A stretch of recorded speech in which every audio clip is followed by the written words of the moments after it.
Welcome back to Disrupt for Good. Today's guest is Leslie Fhima. You may know her from the Golden Bachelor and now Bachelor in Paradise, but there's a lot more to her story than what you saw on screen. She's a 10-time marathon finisher, a former national aerobics champion, and a professional figure skater. Someone who spent her life pushing herself into new challenges and new environments.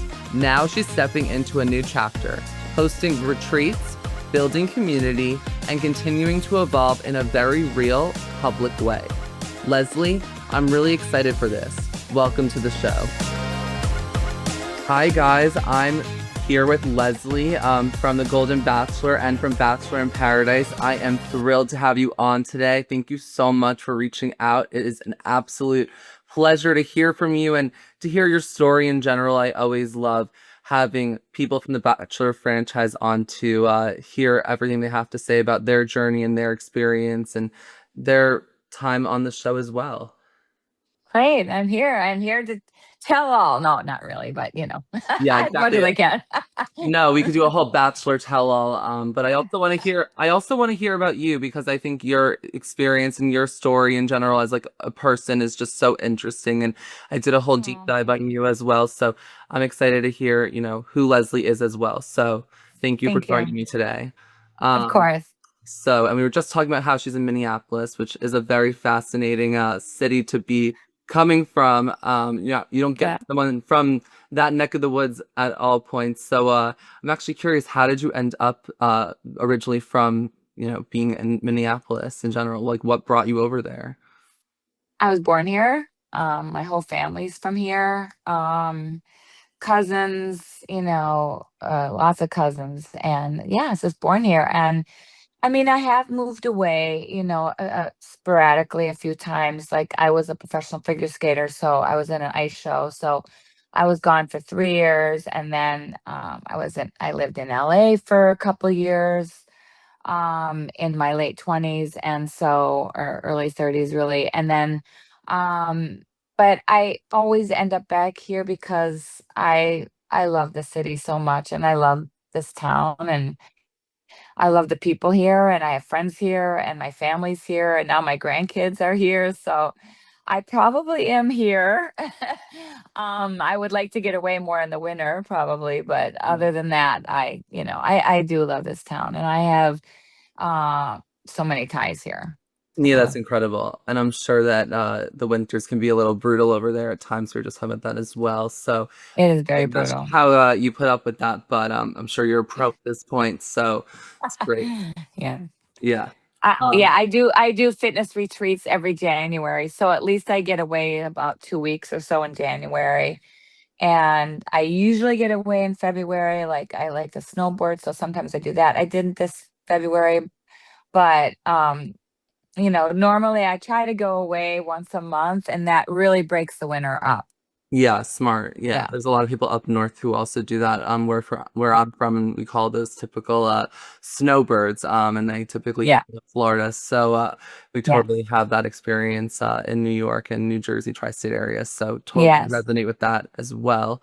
But I do want to talk about your retreats later on in the podcast. But for now, I want to do a little bit of a deep dive into your story and your time on the Golden Bachelor. I think that is something that many people are going to be interested in hearing about right now.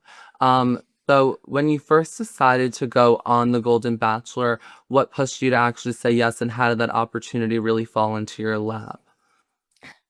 Basically, I saw an ad for it, and I wanted my kids to nominate me, but they were not jumping on it. I saw it, like, I was watching the show, and it says, "Do you know, or are you a senior that would like to find love?" And I'm like, "Am I a senior? I don't feel like a senior, but yeah, I'd like to find love." You don't look like a um, senior to me. I'm 67, so I'm senior. I'm definitely in my senior years, but yeah, so I just kind of applied myself, and I applied, and then literally like 2 days later I got a text message saying, "We'd love to interview you." And that's kind of started the whole process, which was a 6-month process for me.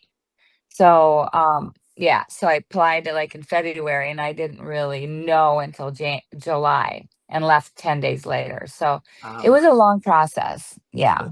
that is a long process. And how did it feel to really pick up your life and really uproot that for, I think it's a 2-month journey about. So like, how did that really feel to really do that and, go ahead with that journey?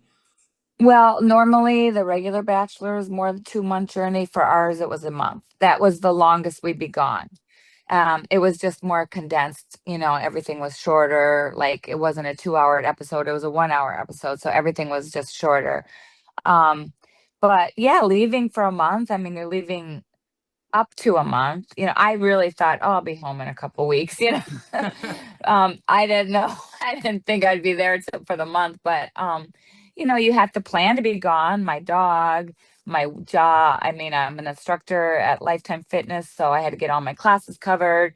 Um, my kids, I mean, leaving for a month is hard.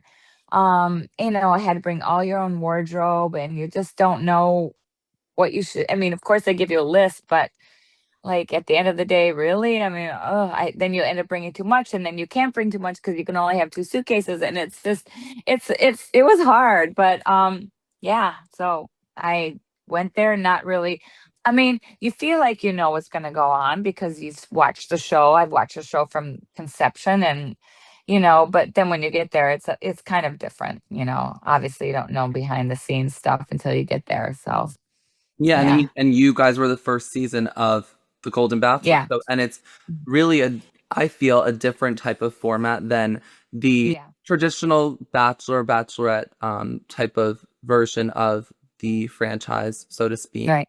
So Yeah. I think you guys really had to roll with the punches, so to speak, as well, because I think it's Yeah. really when you're the first rollout, it's very untraditional, and I guess they don't really know exactly what they're dealing with. Well, exactly, except it was not that untraditional. Like we were up all night filming the first episode of the rose ceremony. We were up all night. And I know that the younger people say, "Oh yeah, you're up all night." And we thought, "Oh, they're not going to do that to us. We're we're 60s and Right. exhausted." But they did. They did. They could care less. They just wanted their content, of course. Well, they have to film it. They're on a schedule and that was the way it went. I mean, it was yeah, 8 in the morning, 8 at night to 8 in the morning. Wow. Yeah, Yeah, it was long. that is long. Yeah, and Yeah. and if you're cramming that much into 1 month, which I didn't even know until just Yeah. now, it's crazy that you guys got that much content in 1 month, which yeah. Yeah. Yeah. Wow. Yeah, it was. And you just brought up an interesting point as well, which I want to circle back to. How did your family feel about having you come onto the show? And I think also they were definitely featured as well when you were down to the final two Yeah. for Gerry to pick his, future wife. I guess they're like, "Oh, mom, you'd be great at this kind of thing. This is so you. This is so you." And they were very supportive of me going. In fact, many years prior to that, I think it was actually before COVID, my daughter and I were sitting on this couch and we were watching, I don't remember whose season it was really. And she's like, "Mom, you'd be so good on the show." And I was like, "Well, they're 25, Chloe, so I don't think so." She goes, "Yeah, they should really do one for your age." I'm like, "Really? Who wants to see old people kissing in a hot tub?" And then fast forward, I'm kissing in a hot tub. Well, that's the content So everyone wants to see these days, and here you are. yeah, there I am. So that they were all behind me. They're very supportive. And then, you know, um, I didn't, when I had the hometown, I don't get to say to them, "Oh, I want to do this on my hometown." They don't. They contacted one of my kids and they planned the whole thing. So yeah, I have no idea what we were doing at all. So yeah. That's interesting. And Yeah. I lived downtown and it was like I was at a hotel and it was literally like 3 blocks from my apartment. And I'm like, I No just want to way. go home. I'm sure. No, they make Yeah. it seem like when you're at your hometown that you really are immersed into your, you know, area or your town, and Yeah. that you're kind of with your family the whole time, and like you're picking what you're doing and whatever. Based upon what you're saying, it doesn't seem like that at all. And I'm sure that when you're like in those few days to just take a break, you all you want is to just have quality time and to just relax, and it doesn't sound like Yeah. an opportunity at Yeah. all. But it was cool. It was fine. It really was just like an overnight thing, and I mean, I loved what we did because it was so me. I'm very urban. I'm an urban girl, and it was, urbanish. And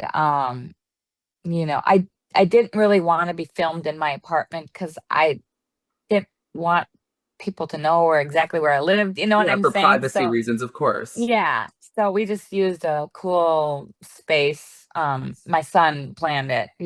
He belongs to this like private club, and it's like a cool space downtown where you pay to join the space, and you can bring your own, like, you have a locker, you can bring your own alcohol, and you can have parties there and stuff. It's really cool, and have a I love beautiful rooftop. Yeah, so I'm glad that they did that there because I didn't really want to do it in my apartment. That's so fair. I think Yeah. that's a great idea. I think Yeah. for privacy reasons, I wouldn't want that at my home either. Yeah, everyone's like, "Why are you embarrassed of your apartment?" I no, I have a No. beautiful apartment. I just like don't want people to they you wouldn't believe the sleuths out there. It's like Nancy Drew times a million. I mean, they would have found out exactly just by looking. It's crazy. I just didn't want that.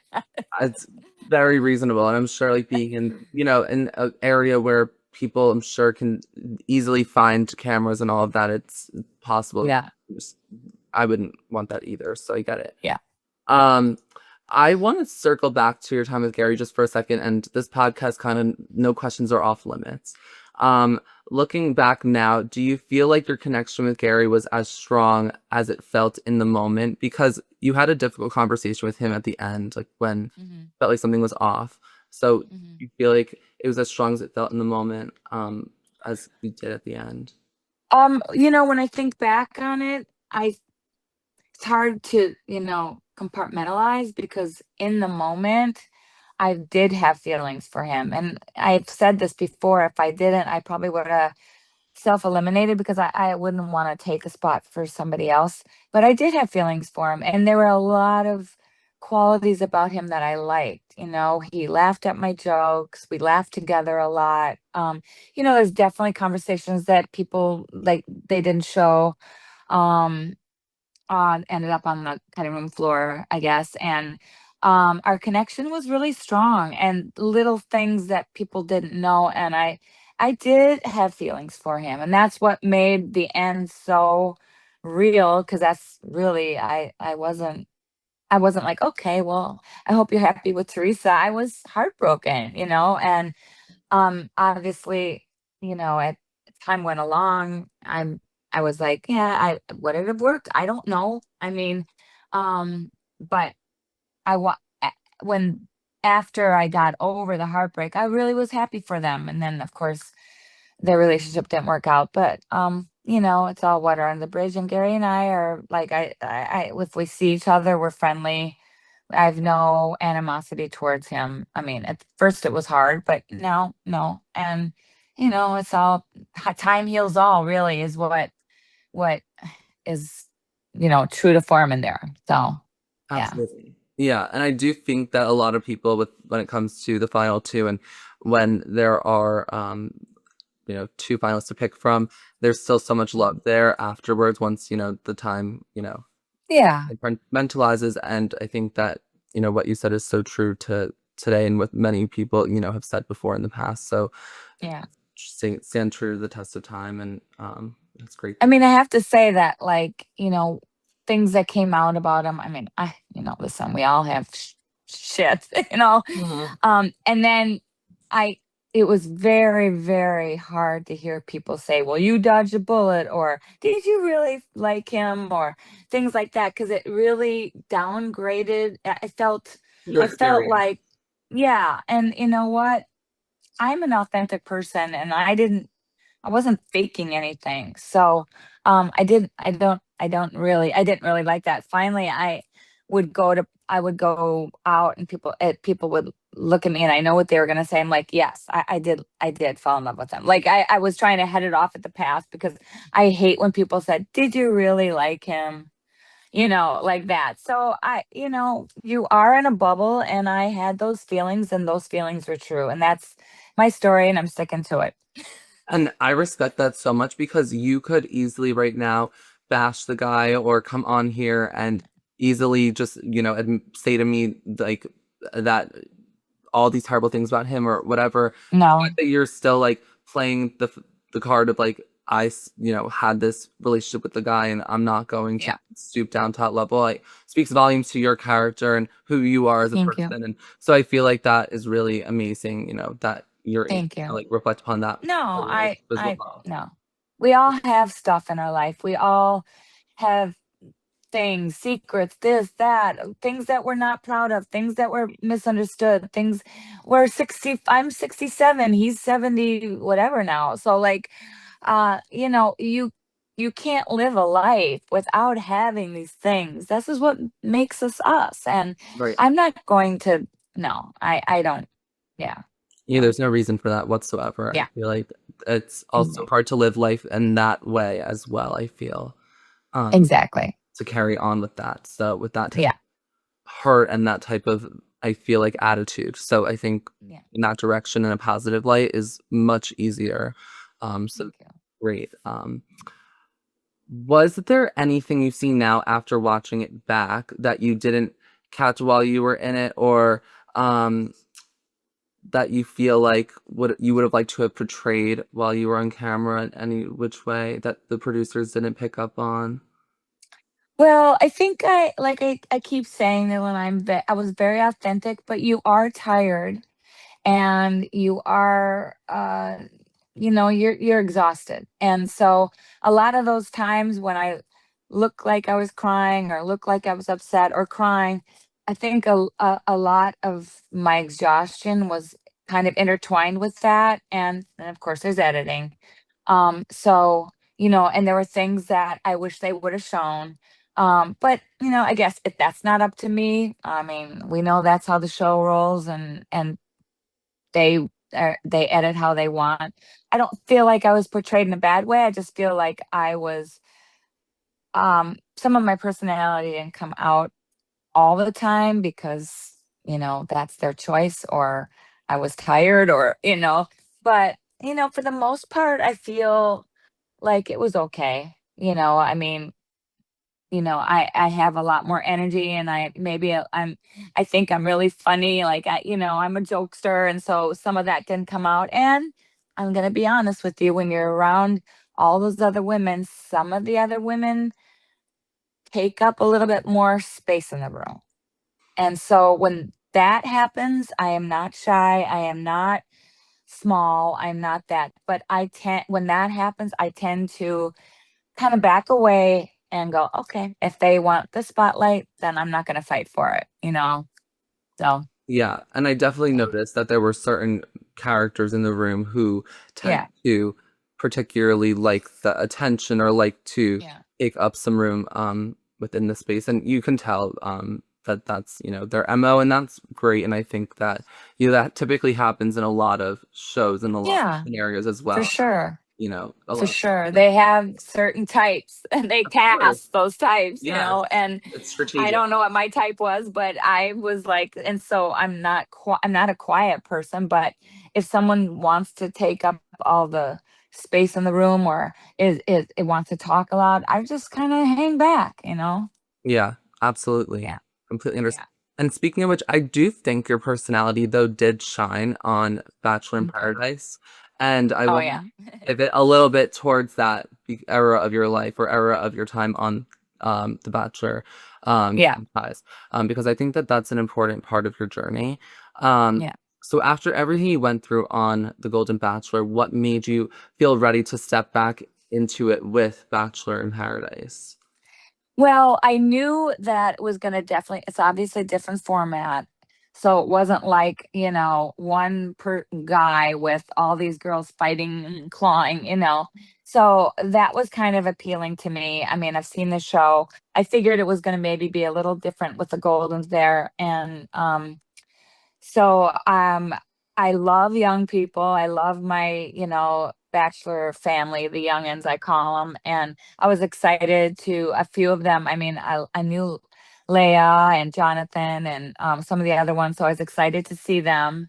And some of I was excited to see Allie Joe and Susie, and they were gone before we even came. But so that kind of like was exciting for me, to be with them. And I get along with young people very well. I mean, my kids are my best friends, and so I'm used to being around younger people, and so that was really appealed to me. And um where did I think I was going to find my true love? Probably not, because if it was the men from the Golden Bachelor, I kind of knew them already. So I figured it was going to be more like giving advice and that kind of thing. Yeah, and it seemed like, correct me if I'm wrong, a lot of the relationships on the Golden side on that show, in particular from the Bachelor Paradise season, seemed to be a lot more on the friendship level, Yeah. more so than Yeah.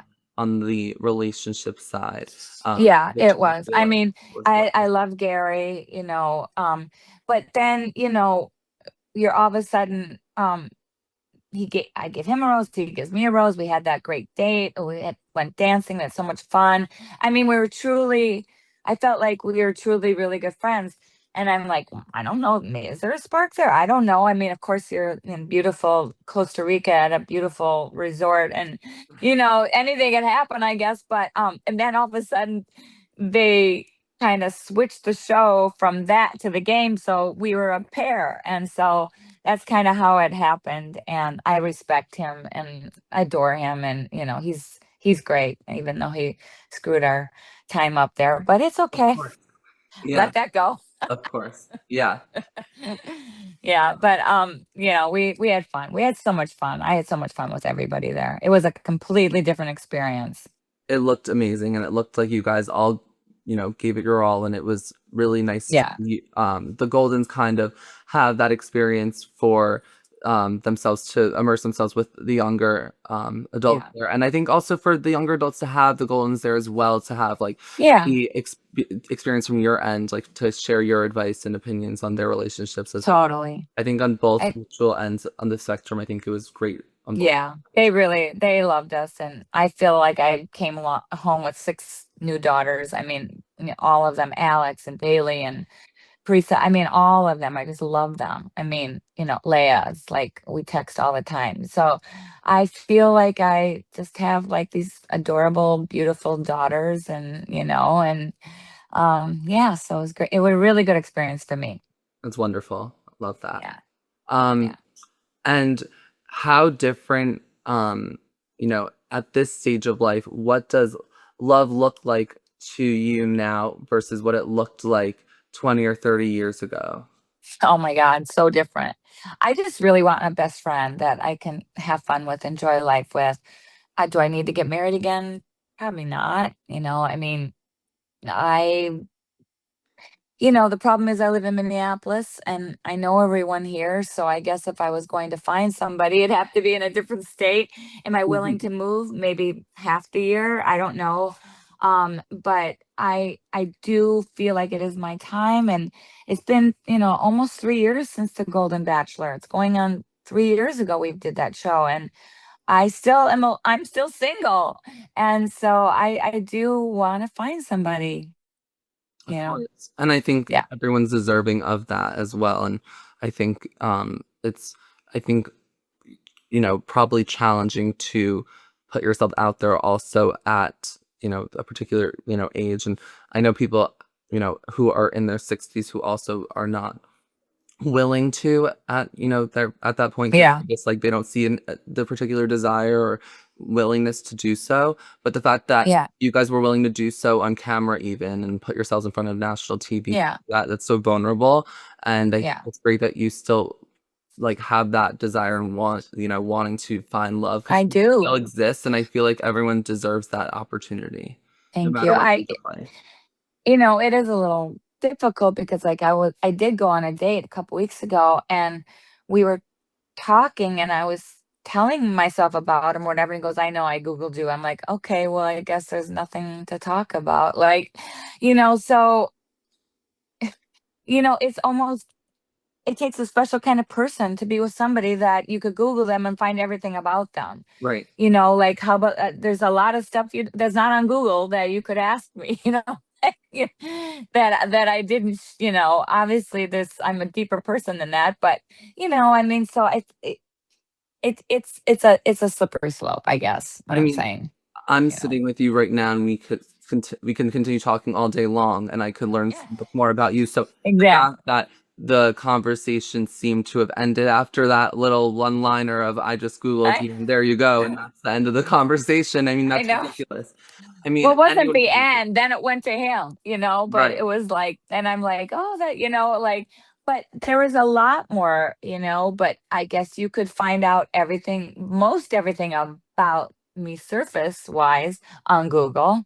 How many kids I have, grandkids, blah, blah, blah, what I've done, how I look, but again, there's more to me than that, Yeah, so. and that's just not a fair representation for anyone that's putting themselves out there publicly to, get a fair chance to really understand who they really are on the inside and Yeah. fully, what who they are. You've so much to offer, and Yeah. like, for 67 years you have, a whole life that's been, behind you. So be all Exactly, on exactly. Google. No, No, it's not all on Google, no, I'm right. just kidding. A lot of people are scared to start over career, relationships, life in general. What gave you the confidence, to do it publicly, in general? Well, I guess I am very comfortable in my own skin. I've been on stage my whole life. I mean, I'm danced, I figure skated, I've been in shows, I've done flash mobs, I've done a million things. So, I do have that component of I'm comfortable in front of a camera.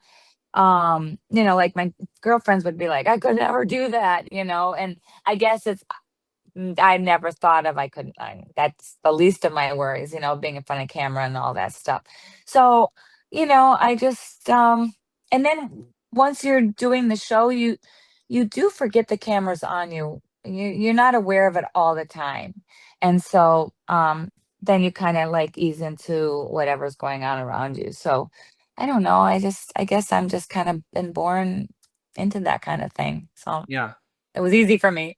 Not everyone has the natural ability or innate ability to really Yeah. put themselves out there. And I think Yeah. that the fact that you have that, is great. And I think some people are so just have, I guess, that scared mentality to put, their full Yeah. truth out there as well. And the fact that you just have like that courageous self, to put yourself I out mean, there.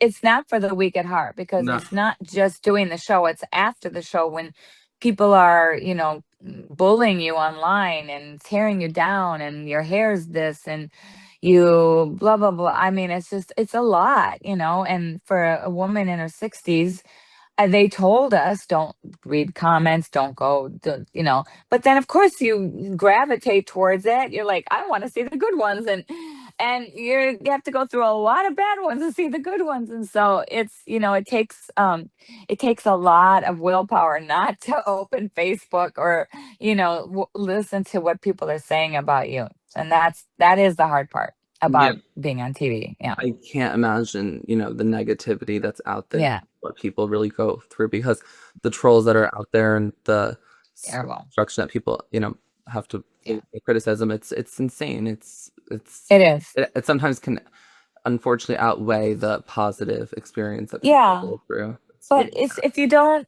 it took me a few months to just go, okay, I'm not reading this anymore. I'm just gonna, I got off like I mean a lot of the Reddit, I'm like, oh, that's it. I'm done. I erased it. I'm not doing that. I barely went into Facebook.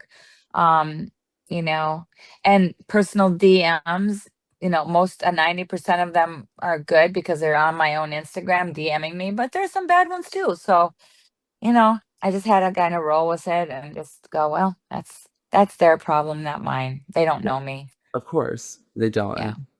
And I think building that like thick skin also it helps in the long run as well. Exactly. I mean, it was good. It was good for me. It was a whole nother part of me that I didn't know I was capable of, but yeah, I am now, and because I'm a very sensitive person, so that was the most difficult thing for me. But now I'm like, nope, slide right off me. I Yeah, don't care. yeah, exactly. Yeah, It's yeah, great. It's a great thing to have in yeah, your toolbox. So it's great. yeah.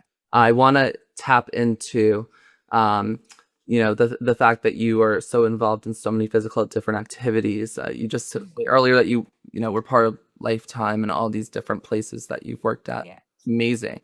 So out of everything, marathons, figure skating, Yeah. aerobics, what do you still enjoy doing the most today? And do you still like continue to really you seem to really remain active most of the days, so like what do you Yeah. really continue to do most days daily? I'm very active. Well, I teach Pilates. I teach a reformer class called CTR at Lifetime. So I love that. It's a group fitness Pilates class, kind of like a solid core-ish class. I take Pilates 3 times a week myself. I mean, even though I'm a Pilates instructor, I have an amazing instructor at Lifetime, and I love taking her class. I take her class 3 times a week. I walk every day with my dog, at least 3 miles for sure. And then I love snowboarding, and that's kind of my happy place when I'm snowboarding. And when I'm in Costa Rica, I surf, and I love doing that. And I really love being outside as much as I can. I'm a very outdoorsy girl. And I just love being active. I can't imagine not doing multiple things a day. Yeah, Like that's just my drug, I guess, yeah. you're a So jack I of just all want to trades. say I am. Yeah, I mean, I teach water class. I've done it all. I've done everything, and just working out, getting in the gym now, trying to stay healthy myself, and yeah, so I love it. I love it all. I'm going on the Bachelor cruise this November, and I'm going to be teaching classes on the cruise to fans that are coming, and I can't wait for that. So that'll be really fun. That's incredible. Yeah, what does that Yeah. cruise look like? I saw something like posted online, advertised, Yeah. but want to Yeah. share what that experience is going to look like for everyone that's listening? Yeah, so it's November, I think it's 15th or 16th, I think. And it's 5 days, and it leaves from Miami to Dominican Republic. And there's lots of activities on the cruise, and everybody's doing certain things. I'm doing workouts, Eric Bigger's working out people. I know that there's like wine tasting, and I'm sure games and fun, meet and greets with us. And I think this is going to be really fun.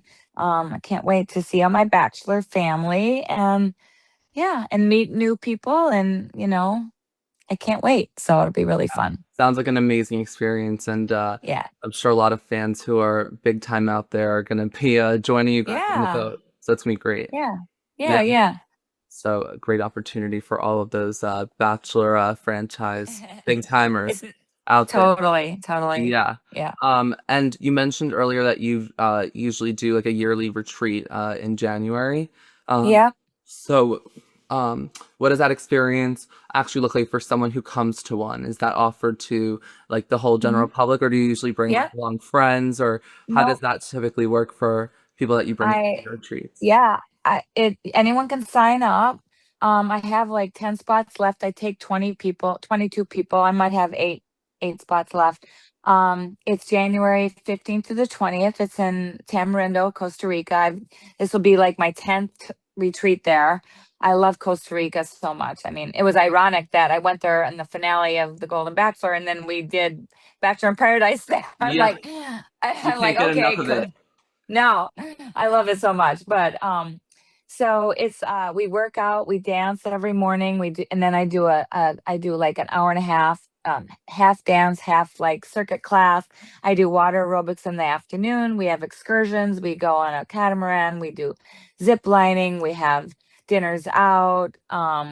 And then there's free time for people, to like get massages on the beach and shop. Cameron is an adorable town. They have lots of shops, restaurants, all that stuff.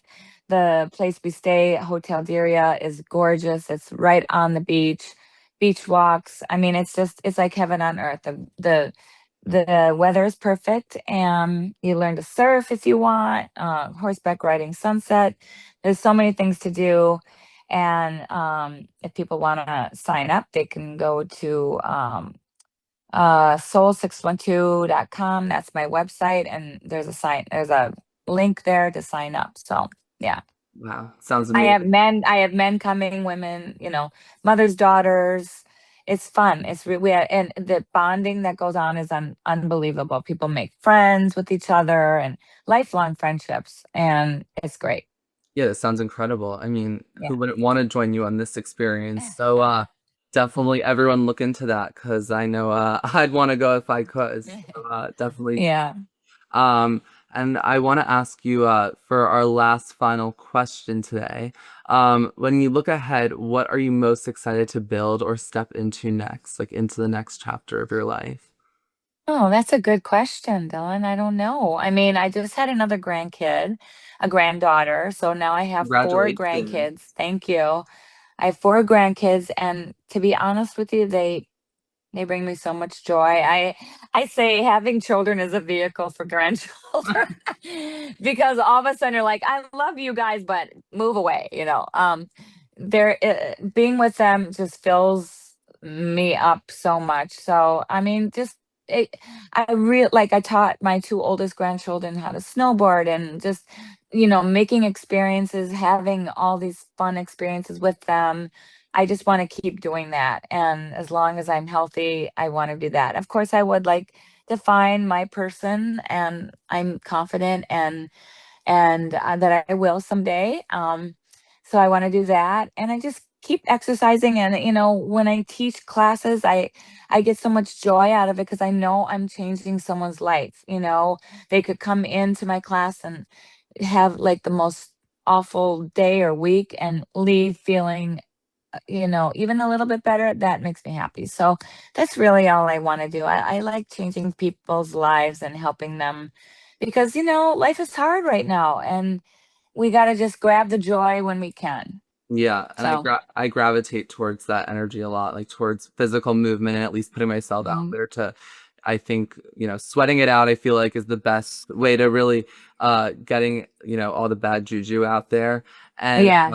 I feel like the fact that you are putting it out there to, be with your grandchildren, being the best grandmother you can, they're very lucky to have you. Thank you. And Thank you. I love spending time with my grandma also, so I completely resonate with that as well. So Yeah, I lived with my grandmother, and my grandmother lived with us for a long time. So I know how important that bond was for me. And I just want my grandchildren to know I'm always there for them. I love them so much. And, just to be in their lives, you know, all the time is just such a joy for me. So, yeah. absolutely, and I'm sure that they feel that every day. So, uh, Yeah. that's well, Leslie, thank you so much for joining me today on Disrupt for Good. It's been an absolute joy to have you on, Oh, to hear your thank you, story, Dylan. and to hear everything that you have been through, and on the Bachelor, Golden Bachelor, and on Bachelor in Paradise. I know that there's a lot more to unpack in the future. So, uh, definitely would love to have you on again. Thank you. We'll talk soon. Okay, thank you, Dylan.